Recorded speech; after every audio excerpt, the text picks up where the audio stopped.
You're here.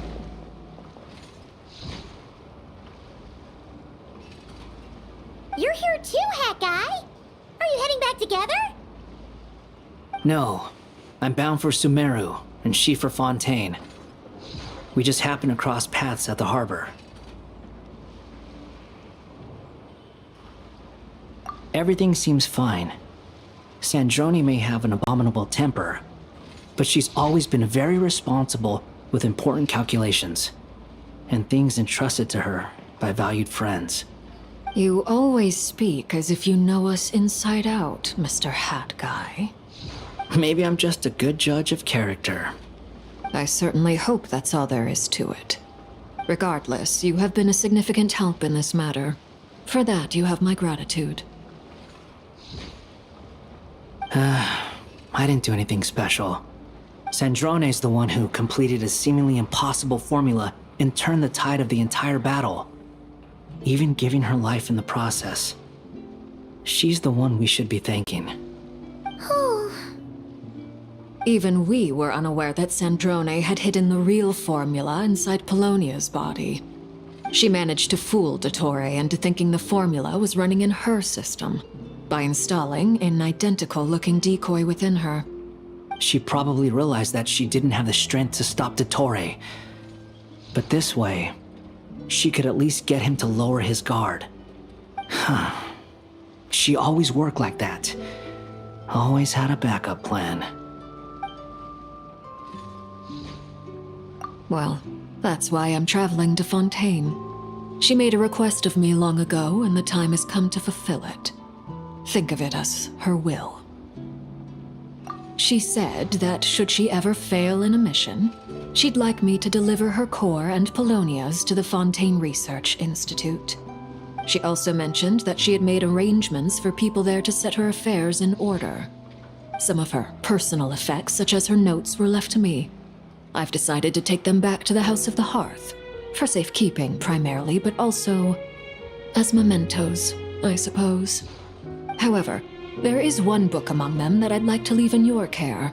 I'll have someone deliver it to your residence at the flagship at a later date. No, I was specifically warned not to tell her. This is her last wish, and I will abide by it.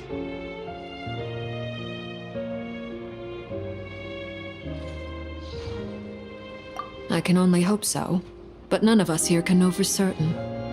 I bade farewell to Columbina earlier today. As promised, she turned the iridescent moon's marrow over to me. She spent a long time with Sandrone's body, saying her goodbyes. Oh, is she alright? Sandrone's passing has left a great wound in all of our hearts. It will take time to heal, but Columbina surprised me. She offered me some words of comfort before I departed. Despite being grief-stricken herself, she showed an awareness of the feelings of others around her. She never used to act like this. Clearly, she has grown. And I suspect that we have you to thank for much of the change we are seeing in her.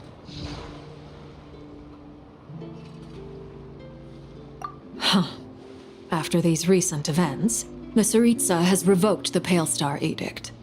Snezhnaya now realizes that the arrest warrant for Columbina was just a ploy by Dottore, who coveted her powers. I shall return to Nodcry to see her as soon as I find the time.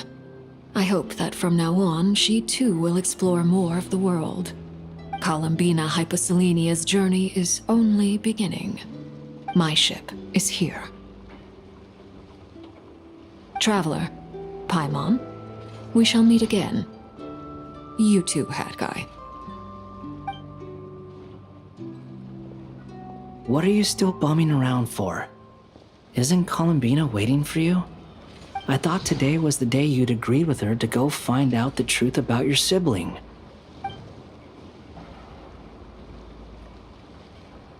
You're afraid you won't like the truth when you see it. Well, this is new. I was starting to think that nothing could scare you. Don't say that! Wouldn't you be if you were in this situation? Fair point. But I'd say I have more experience facing up to unpleasant truths than the Traveler. They say blood's thicker than water. I know how much you need your family back. More than you need any of your friends. And I'm sure that all your real friends understand that too. No matter what the truth turns out to be, they will stick by you and support you, whatever decision you make. Finding the truth is important. But more important still is what you choose to do once you've found it. At least, that's the life lesson I've learned from my experience, grappling with the truth. What? Now that Dottoro's dead and gone? A little, I guess. But it hasn't solved everything. Maybe I regret not getting to end his life with my own hands. Or maybe it's something else. But for whatever reason, I still feel like I have a chip on my shoulder. Either way, I'm going back to Sumeru. Lesser Lord Kusanali is gonna need help dealing with all the chaos Dottori left in his wake. Not just from this incident, but everything he did in the past, too. You should continue with your journey, as you've always done.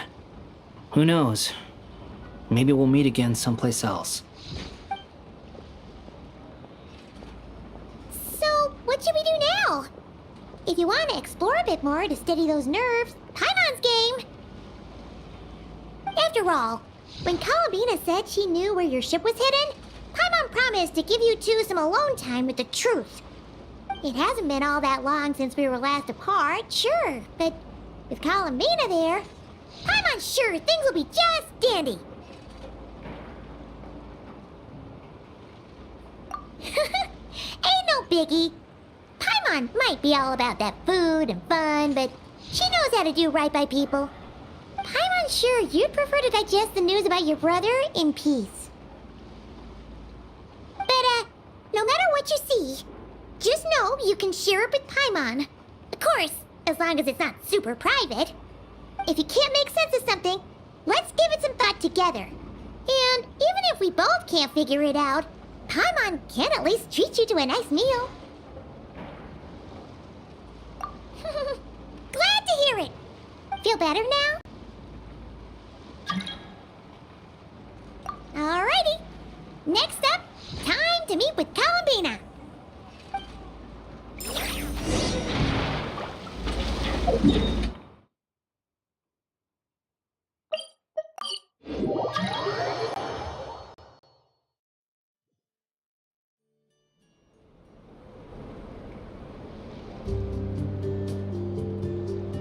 Columbina, we're here! Can't quite believe we're meeting out here. We've gotten used to walking over to Silver Moon Hall whenever we go see you. Well, you're still welcome to go there whenever you want to see me. It's just, now that it's all over, I've decided to make some changes. Try and fit in with the Frost Moon Scions, like Lama suggested.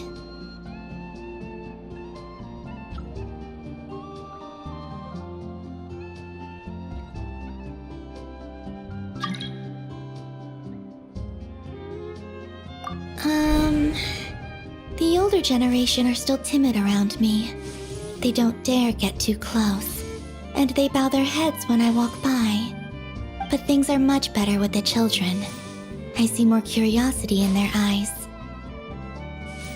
Hopefully, by the time the next Moon Prayer Night comes around, I can enjoy the festival with them as myself, without having to pretend that I'm only dressed up as the Moon Goddess. You'll do fine, Columbina. Paimon's sure they'll realize you're super nice once they get to know you better. You really think so? When we first met, you thought I was a little up in the clouds. We were just starting out then, come on! So Lama told you, huh? I'm only teasing. I know that I have you to thank for pulling me back down to solid ground. It feels good to finally stand firm on the earth where I was born. Oh, that's great!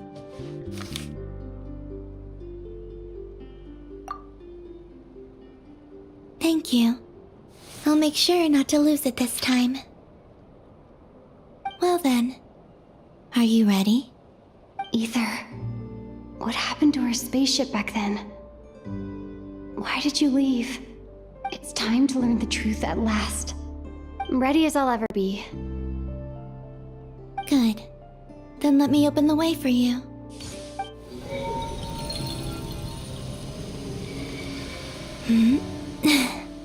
Where does this lead? To our shared destination. Huh? Do you remember me telling you about my missing prologue back when we just met?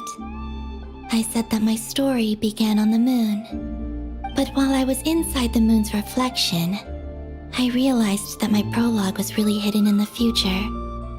I just had yet to discover it at that point. The story of the time before I was born was in fact the story of my distant future. It's truly fascinating. But when I obtained the Trilunar Authority and returned to our present reality, I sensed something I hadn't expected. Your prologue. So you mean... Yes, your spaceship. All this time, it has been hidden on the frost moon, which lay beyond the sky. The great ruler of the firmament. The heavenly principles. Wait, them? Why would they do that? I don't know. Perhaps your ship contains something that is incompatible with Tevat. Or something that cannot be known. Oh, did I pick a bad time to say this? I know it must have been hard to work up the courage to do this. Maybe I should have waited until you were on the moon, with no chance to back out. That would have been kind of mean, you know.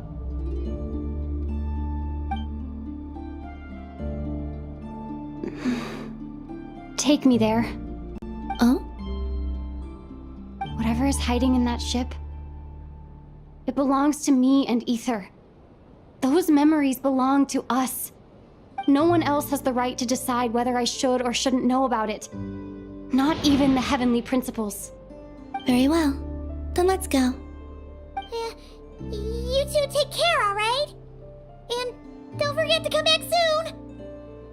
Rest assured, Paimon. We will. Traveler, after you. Thinking about the story that we'll find hidden on the moon? Yes. And hoping that it has a happy ending. Stories like that don't exist, you know? You don't believe in happy endings? I don't believe in endings.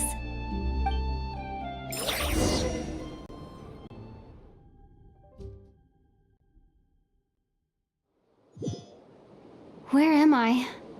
This is the pathway I built between Tevat and the Frost Moon. The moon is very far away from us, so it could be a long journey.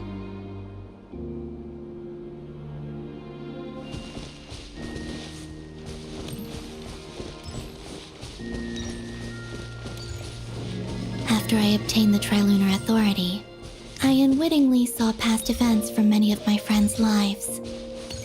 One was Lauma. She was so young when they chose her to be the Moon Chanter. From then on, the Frost Moon Scions looked to her to bring messages from their goddess. But, for better or worse, I had left Hisi Island before she was ever born. It was not until much, much later that she met me. I think it's for the best.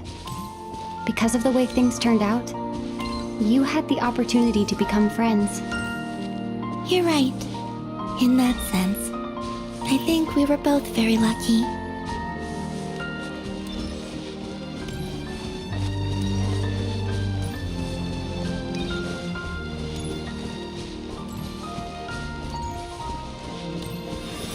Oh, and about that mage, Nicole.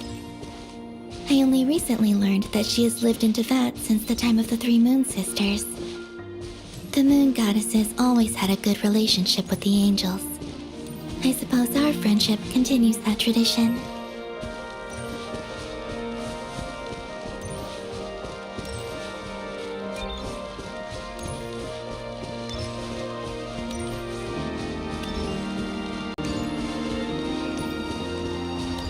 And then there's Sandrone.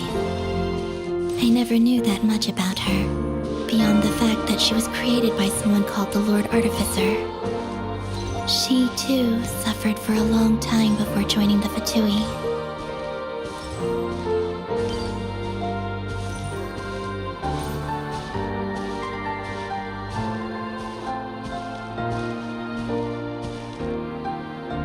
How I wish I could talk to her again, even if only to hear her say nasty things to me.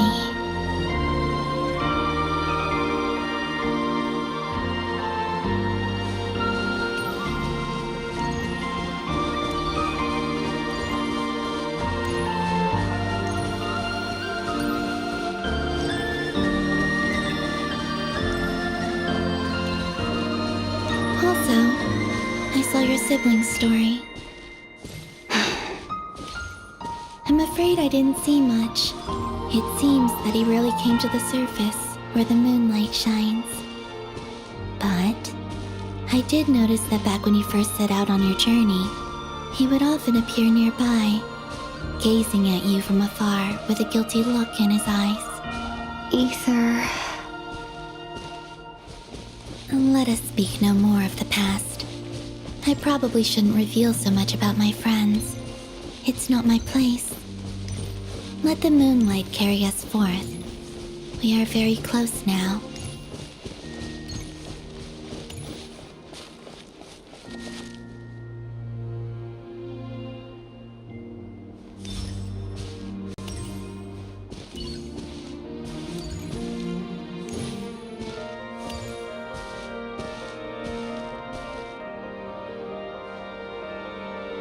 After this, I'd like to bring some kuhenki to the moon as well. If they're willing, of course. What about your other friends? Will you bring them to visit too? Certainly. But I'll need to tidy the place up first. This home hasn't received any guests in a long, long time.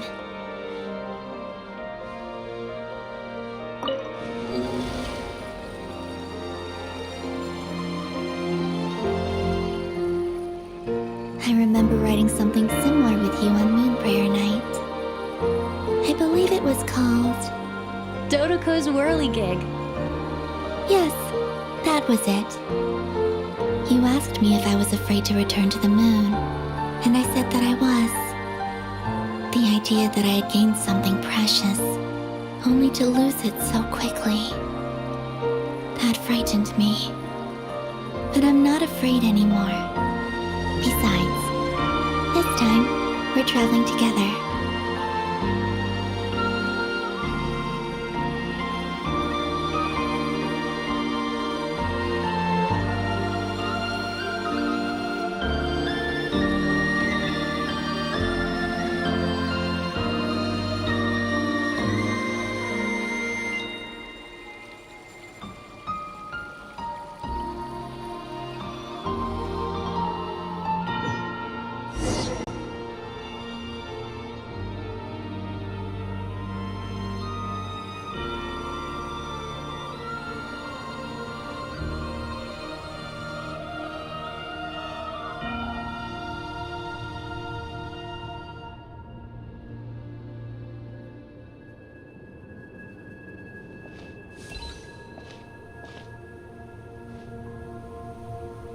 We're here.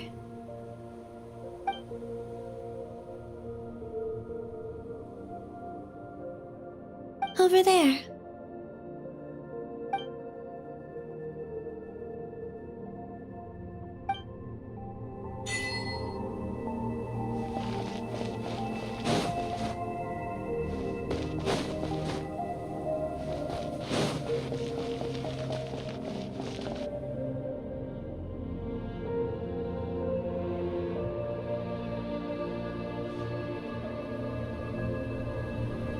Our spaceship. It's huge. I suppose that the moon is the only place one could hide it. It'll be alright. Huh? The way you feel in this moment, I went through it too, on Moon Prayer Night. The door was right in front of me, but I struggled to find the courage to step through. Solitude for me once meant living a life in which even I was absent. Before I met you, that was the only life I knew. But that night, solitude meant throwing away the life I had gained after meeting all of you. Columbina. Go. Retrieve the part of your life that was once lost. Trust me, you will lose nothing by doing so. Look, Tevat is right there. All of our friends are down there, waiting for us. You're right. Thanks, Columbina.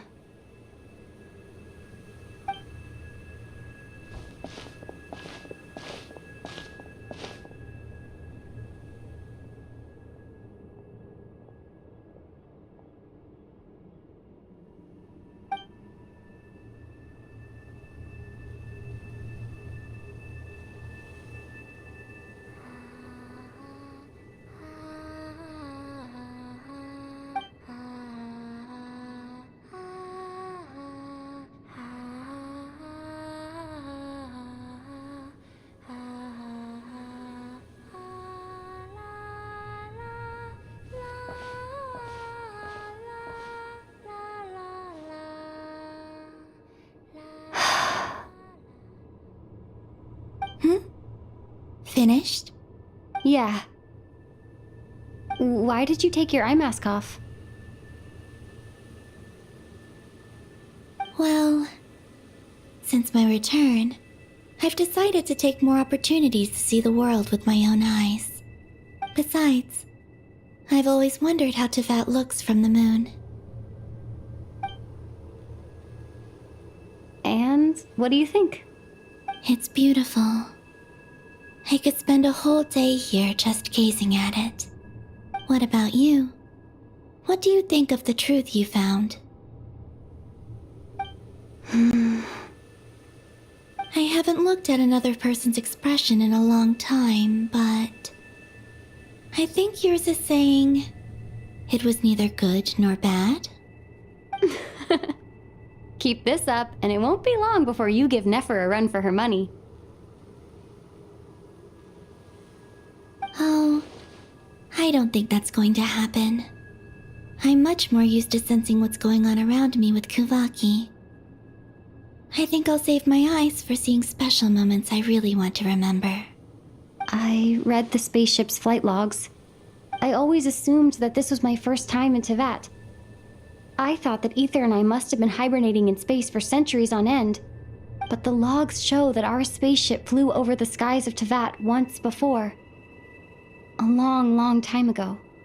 Flew over? So you didn't land? No. The ship barely came to a stop before flying on again. After that, it continued traveling through space for a long time. Some of the data is corrupted, but I suspect that it kept flying for thousands of years. It was only after that that the ship made a forced landing in Nodcry. When Ether found me, he came from outside the ship. Could this mean that he left the ship long before I did? Maybe even during our first pass over Tevat? Are you alright? Yes. I can feel that the truth is coming together, one small piece at a time.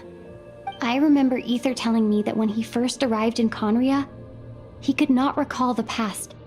So this might be something that even he doesn't know.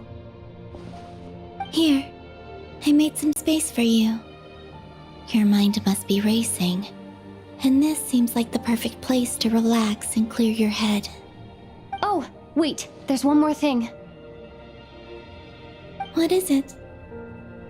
Wait here a moment.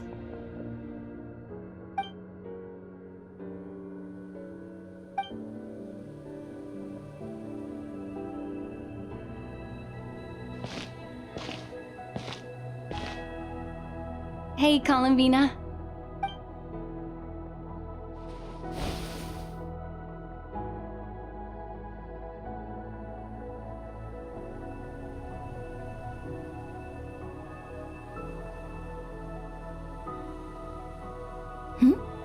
Is that A new outfit? An old one, technically. It's been in a cabinet inside the ship this whole time. It's a matching pair with Ether's. He always liked this set more. Huh. I don't think there's a huge difference. Really? Yes, it's still the same you. You're the same person, no matter what clothes you wear. Only Columbina would make an observation like that. Traveler, do you consider Tevat your home? Home is wherever Ether is. But then, after all the time I've spent here and everything I've been through, yes, I'd say it's my home. Would you change your answer if Tevat changed appearance? I mean, if the truth about Tevat turned out to be different than what you thought. I don't know. But I don't think so. The truth is not what matters most to me about Tevat.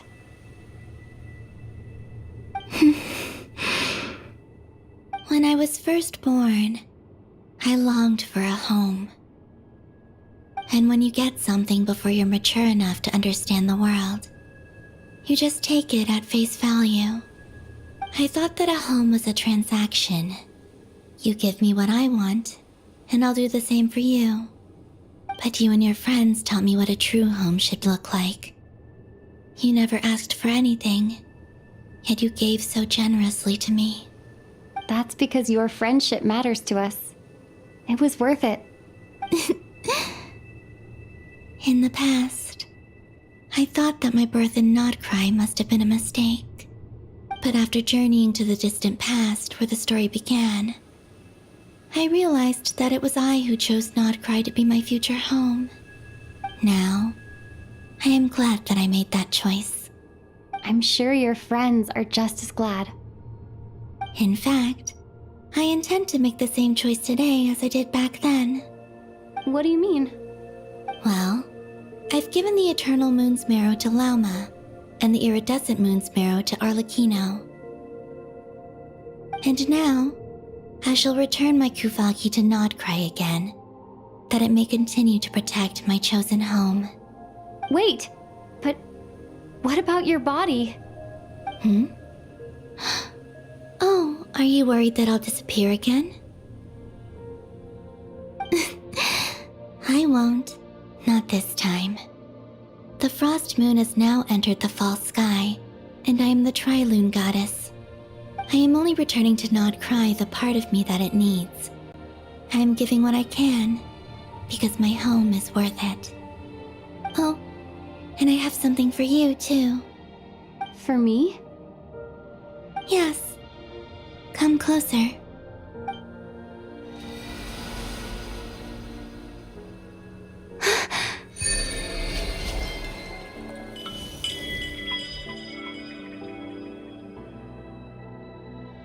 What was that?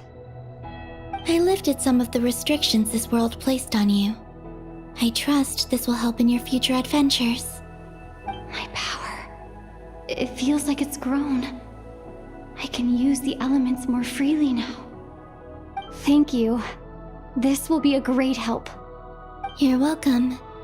I see you as family, and after everything you've done for me,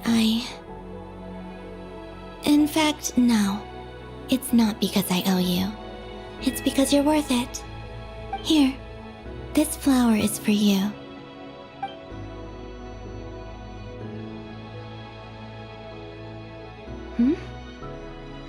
Isn't this a moon prayer blossom? Yes.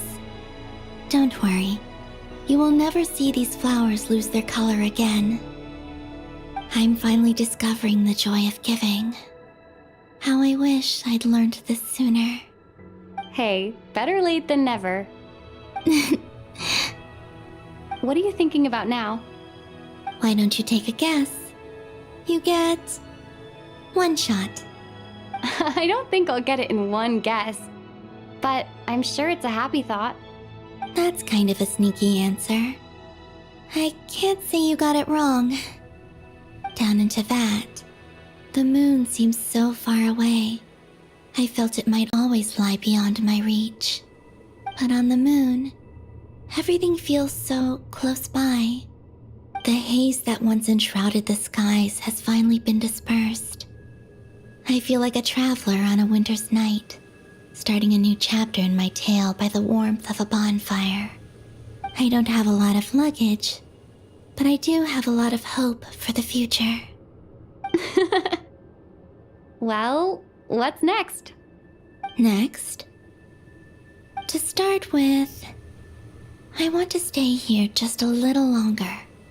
After that, let's return home and continue our journey.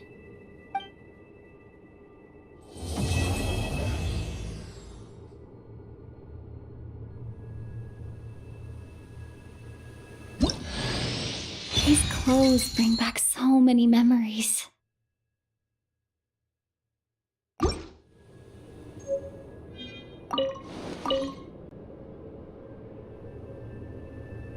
The journey goes on, for you and for me. Like I said, this is not the end. I don't believe there has to be an ending.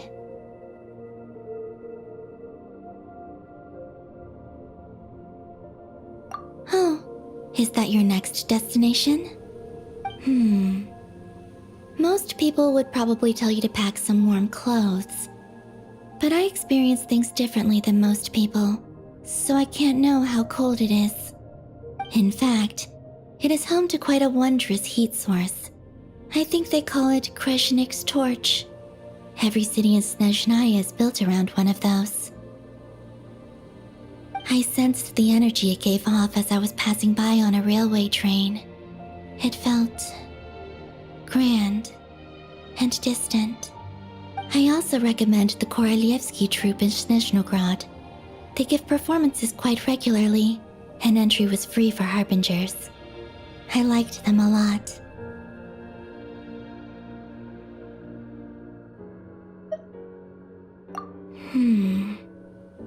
Ice cold and sharp. Crystal clear in some ways, yet profoundly unfathomable in others. Like the thick layer of ice on top of a frozen lake. That's just the impression that Tsaritsa gives me. I was never able to glimpse what truly lies beneath that icy exterior. In fact, I don't think the people of Snezhnaya even know what kind of power their god wields. Maybe that's because the Tsaritsa herself has never acknowledged, nor accepted that power.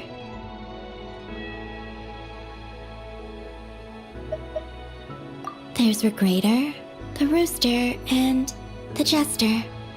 Between them, they control a lot of what happens in Snezhnaya, but I can never wrap my head around how exactly power is split between them.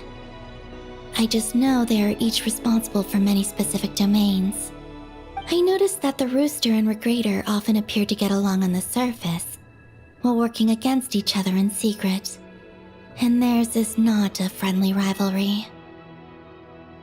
But I wasn't particularly interested, so I tended to keep my distance. Now that I think about it, the term Mistelton often seemed to come up in connection with Project Stuja.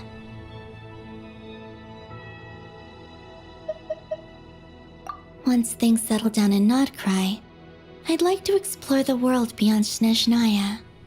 You've told me so many stories about the other places you've been to, and all the friends you've made there.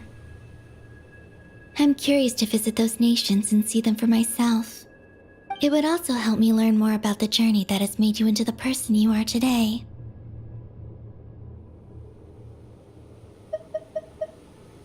Okay.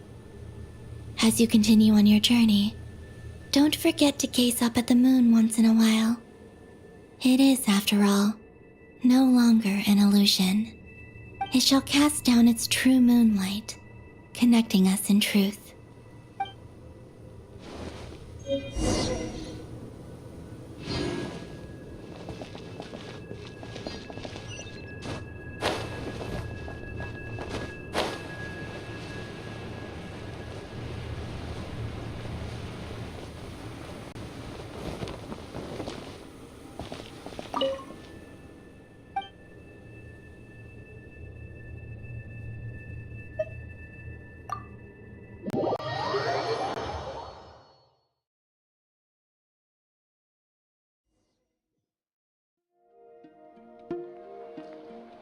To Jean, acting Grand Master of the Knights of Favonius. Ugh, this preamble is such a pain to write. It's probably high time we got rid of this acting business.